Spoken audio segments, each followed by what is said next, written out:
เอาเขาฝากให้ไม่ห้างน้อยไม่ห้างใหญ่ทั้งบ้านโคตรแก้วมาเพื่อนห้างน้อยงามงามพี่น้องเกิดมาเป็นหญิงความจริงนั้นว่าประเสริฐ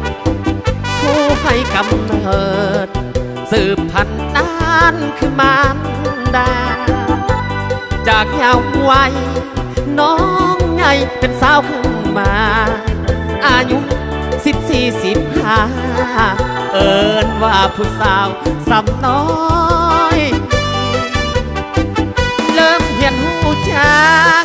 ความหักเหมือนคนทั่วไปต้องมาห้องไห้ผิดหวังนั่งน้ำตาย้อยแท้ก็ดีหักนี้ต้องลาพลอยกลายเป็นสาวแม่ห่างน้อยมีปมด้อยเศร้าในใจนา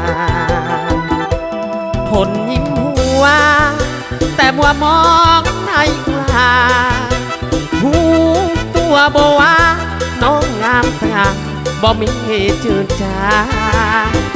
ไอ้ปาดทำงานอยากมาร่วมเคียงข้างปกป้องคุ้มภัยให้นางให้ห่างความสามตำต้อยจงลืมความหลังผาดพังนานธรรมดาชีวิตมีค่าอนาคตยังรอคอยหากได้น้องหับห้องอายหักเต็มห้อยขอหักสาวแม่ห่างน้อยอายจะซอยนางข้าวมนทิน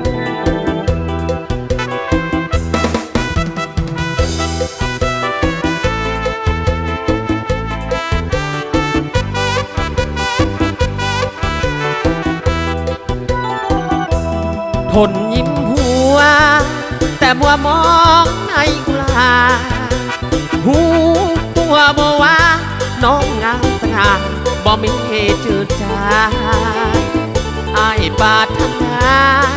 อยากมาความเคียงข้างปกป้องคุ้มภัยให้นางให้ห่างความสามตำต้อยจงลืมความหลังผาดพังนานธรรมดาชีวิตมีค่าอนาคตยังรอคอยหากได้น้องหักห้องอายหักเต็มห้อย